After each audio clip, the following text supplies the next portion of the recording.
नमस्कार दोस्तों, GK stocks में स्वागत है। आज का अपना टॉपिक है बिहार पुलिस एग्ज़ाम्स का सेकंड शिफ्ट का क्वेश्चन पेपर। तो दोस्तों यह सेकंड शिफ्ट 1/10/2023 को हो चुका है।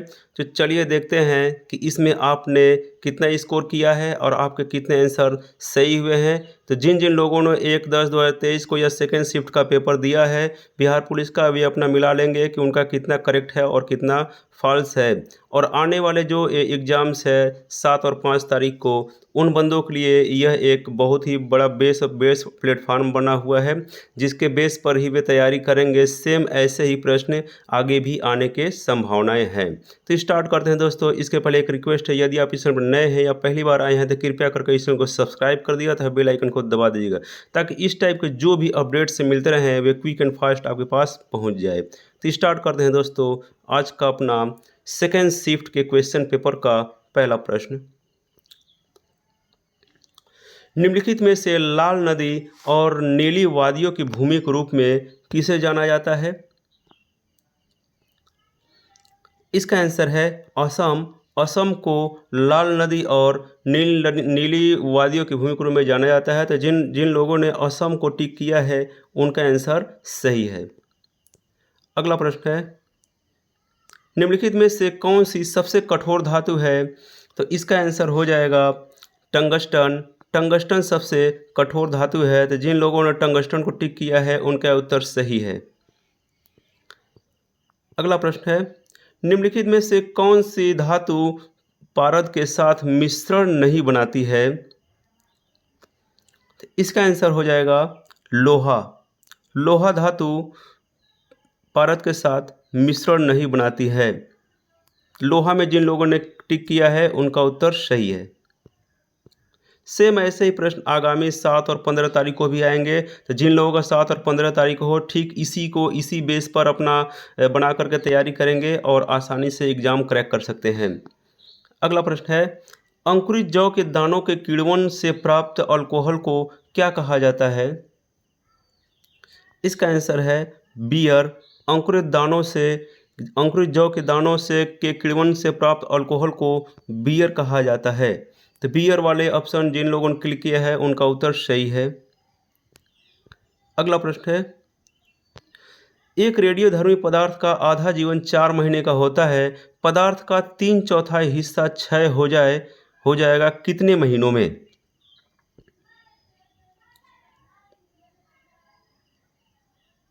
इसका आंसर सही होगा 8 महीनों में। तो जिन लोगों ने 8 महीनों में क्लिक किया है उनका उत्तर सही है। अगला प्रश्न है, आर्कटिक क्षेत्र और अंटार्कटिक महाद्वीप स्थित हैं किसके पास या किसके निकट? इसका उत्तर हो जाएगा उत्तरी और दक्षिणी ध्रुव के निकट आर्कटिक क्षेत्र और अंटार्कटिक महाद्वीप स्थित हैं। तो बी ऑप्शन वाले उत्तर जिन्होंने क्लिक किया है उनका उत्तर सही है। तो दोस्तों ऐसे ही वीडियो पाते रहने के लिए आप इस चैनल को सब्सक्राइब कर लिया तो बेल आइकन को दबा दीजिएगा। अगला प्रश्न है, एक बिंदु ए पर किसी मीनार के शीर्ष का औसत कोण 60 डिग्री है। यदि वह बिंदु मीनार के आधार से 80 मीटर की दूरी पर है तो मीनार की ऊंचाई कितनी होगी? तो इसका कैलकुलेशन करने के बाद इसका जो सही उत्तर आया है वह है 80√3। 80√3 होगी उस मीनार की सही ऊंचाई। तो 80√3 ऑप्शन बी वाले उत्तर जिन लोगों ने किया है उनका आंसर सही है। अगला प्रश्न है, यदि 4 tan थीटा इक्वल टू 3 हो तो 4 sin theta minus cos theta by 4 sin theta plus cos theta के बराबर कितना होगा? तो इसका निकालने के लिए तो सबसे पहले हम लोगों को tan इक्वल टू 3/4 कर लेना होगा। उसके बाद में हम इसका जो मान है इसमें पुट करके हम इसका उत्तर निकाल सकते हैं। तो इसका उत्तर निकालने के बाद जो आंसर आता है वह आया है 1/2। 1/2।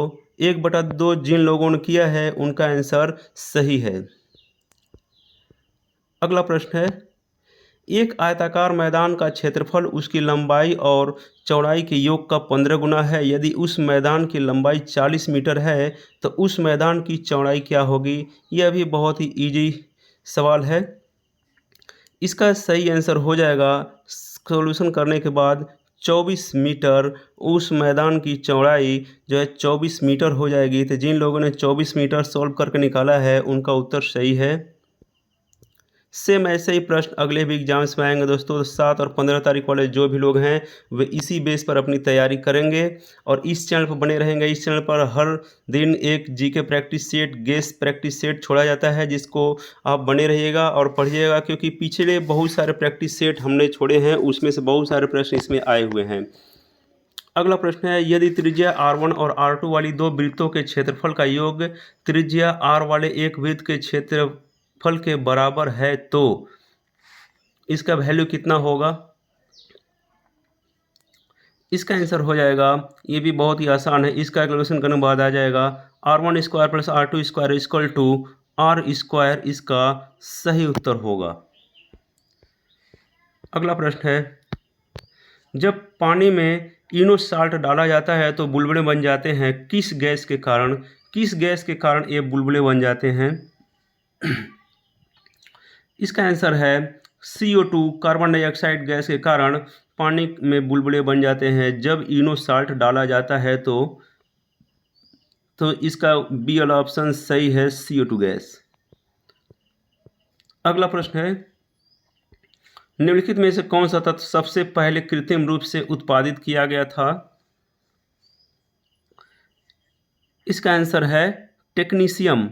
टेक्नीशियम तत्व सबसे पहले कृत्रिम रूप से उत्पादित किया गया था। इसका ऑप्शन डी सही उत्तर है। बहुत सारे बच्चे इसमें गलती भी किए हुए हैं, लोग प्लूटोरियम मार दिए हैं, कोई फ्रेंसियम मार दिया है, लेकिन इसका सही उत्तर है टेक्नीशियम, ऑप्शन डी। अगला प्रश्न है, निम्नलिखित में से किस तत्व में न्यूट्रॉन नहीं होता है? न्यूट्रॉन नहीं होने वाला ऐसा तत्व कौन सा है? ये बहुत ही आसान है, इसको सभी लोग लगभग सही किए होंगे। इसका उत्तर है हाइड्रोजन, ऑप्शन सी।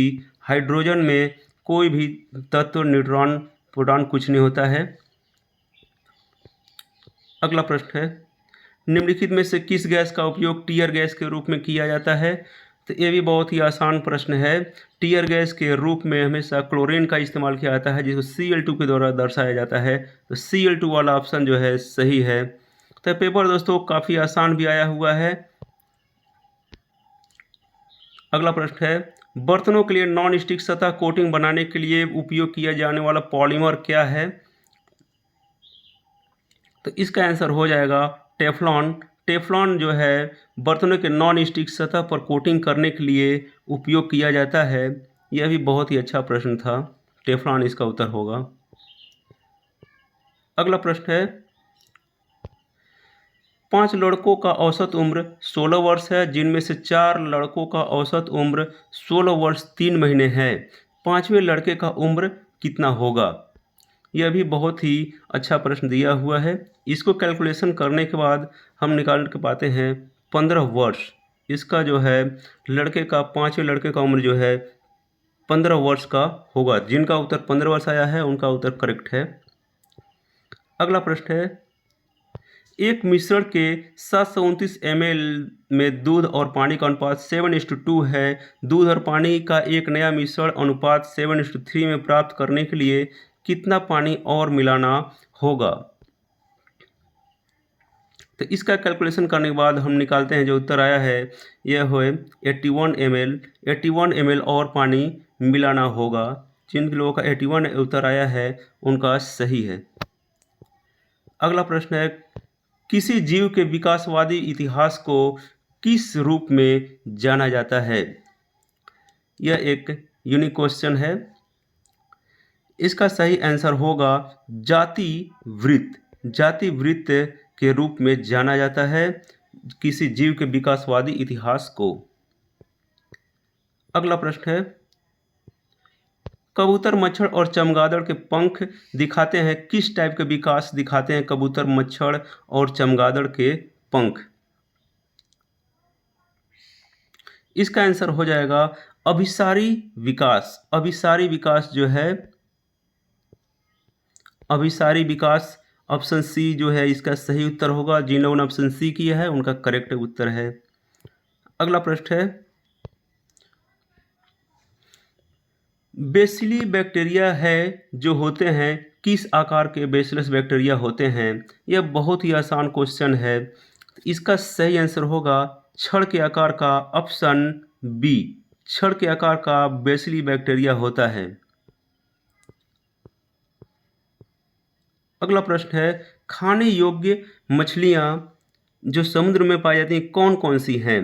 तो इसमें बहुत सारे लोगों ने कतला, रोहू, हिल्सा किया है, लेकिन जो रोहू है वह समुद्री मछली नहीं है, कतला भी समुद्री मछली नहीं है। इसमें समुद्री मछली का जो है कॉमन फॉर्मेट है वो है हिल्सा, पॉम्फ्रेट और मैकरेल। इसका मतलब कि ऑप्शन सी इसका है सही उत्तर। अगला प्रश्न है, कृषि बीमा योजनाओं में शामिल है, कृषि बीमा योजनाओं में शामिल है कौन कौन सा? तो इसमें आएगा प्रधानमंत्री फसल बीमा योजना, ये भी शामिल है। पुनर्गठित मौसम आधारित फसल बीमा योजना RWBCIS 2016, ये भी सही है। इसका मतलब कि ऑप्शन ए और बी ये दोनों ही सही हैं। तो ऑप्शन ए और बी जिसने क्लिक किया है ऑप्शन सी, उसका ये आंसर सही है। अगला प्रश्न है, ट्रिपल बॉटम लाइन के लोकप्रिय अवधारणा के संबंध में निम्न में से कौन सा उत्तर सही है? तो इसका सही आंसर हो जाएगा सामाजिक सामाजिक पर्यावरणीय अच्छाइयाँ उत्पन्न करने के साथ यह कॉरपोरेट घरानों को धन लाभ कराता है। ऑप्शन सी इसका सही उत्तर है। तो जिन लोगों ने ऑप्शन सी क्लिक किया है उनका आंसर सही है।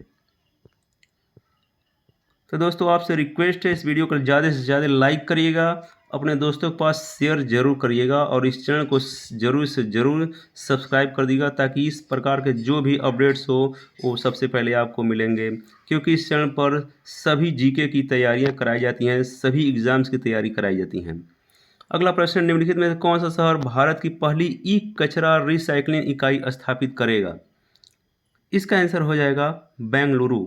बेंगलुरु पहली ई कचरा रिसाइकिल इकाई स्थापित करेगा। अगला प्रश्न है, 100% सौर ऊर्जा पर चलने वाला भारत का पहला केंद्र शासित प्रदेश कौन सा है? यह बहुत ही अच्छा क्वेश्चन है दोस्तों, यह करंट अफेयर्स का क्वेश्चन है। इसका सही आंसर है दीव। दीव जो है 100% सौर ऊर्जा पर चलने वाला भारत का पहला केंद्र शासित प्रदेश है। जिन लोगों ने दीव में क्लिक किया है उनका आंसर सही है।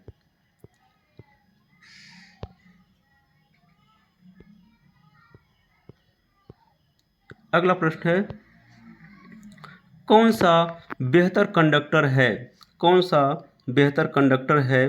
तो इसमें सबसे पहले तो हमें ये पता लगाते हैं कि बेहतर कंडक्टर के लिए सिल्वर जो होता है, जो चांदी होती है, चांदी, यह बेहतर कंडक्टर होता है।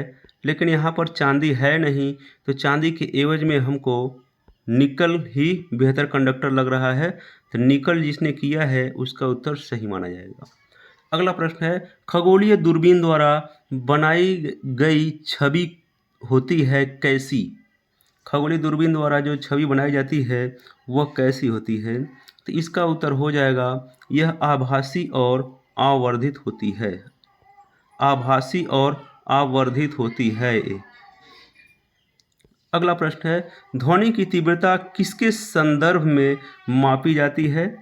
तो ध्वनि की तीव्रता यह बहुत ही आसान है। ध्वनि की तीव्रता जो है वह हमेशा आयाम में मापी जाती है। तो ऑप्शन बी इसका सही उत्तर है। अगला प्रश्न है, फोटोस्टेट मशीन निम्न में से किस तकनीक पर काम करती है?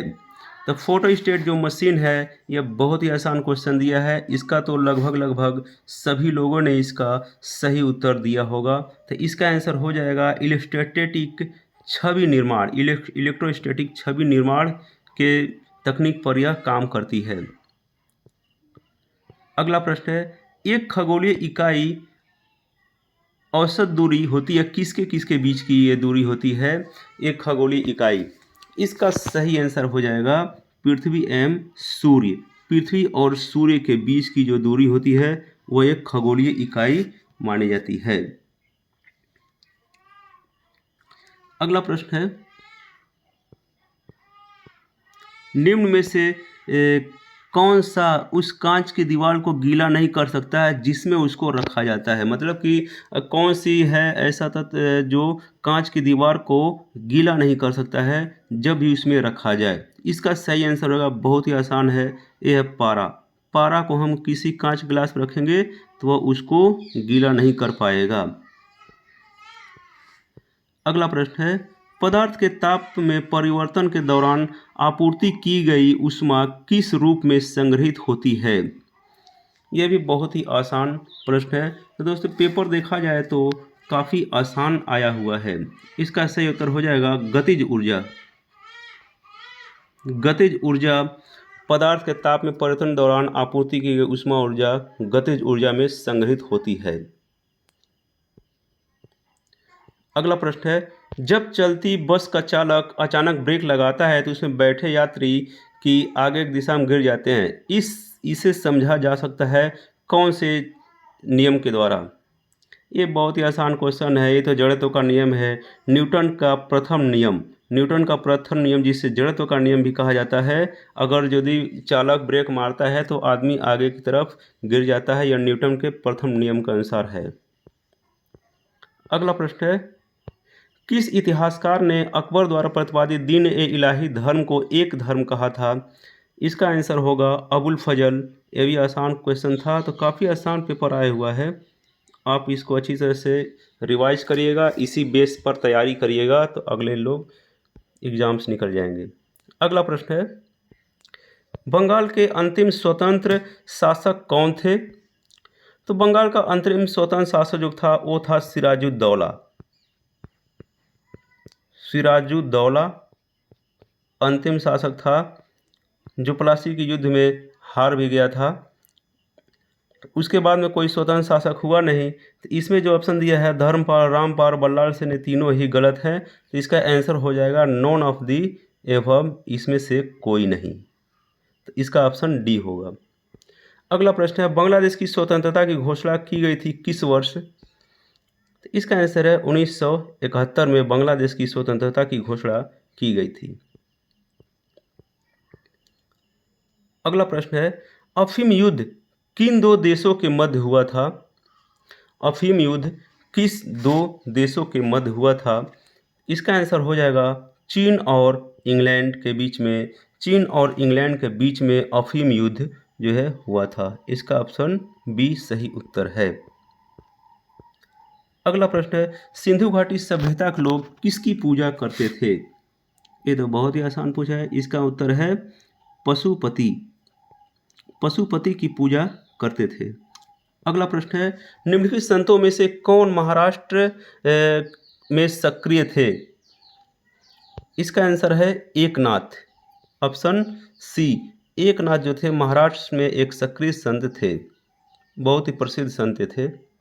अगला प्रश्न है, 79 ईस्वी में किस पर्वतीय ज्वालामुखी ने पोम्पोई शहर को राज में दफन कर दिया था?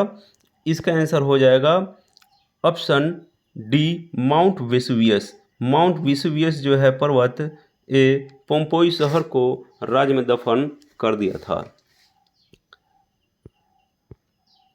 अगला प्रश्न है, निम्नलिखित में से कौन सा बिहार में घड़ियालों का प्रजनन स्थल है? इसका सही आंसर है गंडक नदी। गंडक नदी जो है बिहार में घड़ियालों का प्रजनन स्थल है।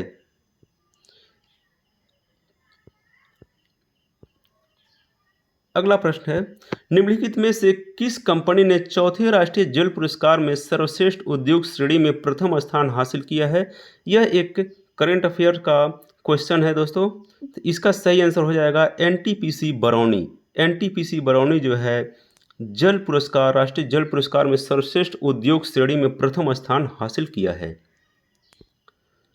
अगला प्रश्न है, बिहार की निम्नलिखित हस्तियों में से किसको पद्मश्री 2023 से सम्मानित किया गया है? ये भी करंट अफेयर का क्वेश्चन है। इसका आंसर होगा सुभद्रा देवी। सुभद्रा देवी को पद्मश्री 2023 से सम्मानित किया गया है। अगला प्रश्न है, पटना रांची वंदे भारत एक्सप्रेस के बारे में निम्नलिखित में से कौन सा कथन सही है? इसे देखते हैं। यह ऑप्शन ए में है, यह बिहार से चलने वाली पहली वंदे भारत ट्रेन है, ये भी सही है। ऑप्शन बी, प्रधानमंत्री नरेंद्र मोदी ने इसे 28 जून 2023 को रांची रेलवे स्टेशन से हरी झंडी दिखाई, ये भी सही है। तो इसका मतलब इसका ऑप्शन ए और बी, ऑप्शन सी इसको सही माना जाएगा। तो ये था दोस्तों सेकेंड शिफ्ट 2023 बिहार पुलिस के एग्ज़ाम्स के क्वेश्चंस के आंसर की। तो ऐसे ही क्वेश्चंस और आंसर और practice set, guess practice set पाते रहने के लिए आप इस चैनल को सब्सक्राइब कर लीजिएगा तथा बेल आइकन को दबा दीजिएगा। जिन बच्चों का 7 और 15 तारीख को एग्ज़ाम्स हैं वे भी इस चैनल पर बने रहेंगे, क्योंकि इस चैनल पर हमेशा प्रैक्टिस सेट छोड़े जाते हैं और उसी प्रैक्टिस सेट में से इसमें बहुत सारे प्रश्न आए हुए हैं। तो आप इस चैनल पर बने रहिएगा और इसको अपने दोस्तों के पास ज़रूर शेयर करिएगा। तो thanks for watching friends, like share subscribe my channel GK stocks. जय हिंद।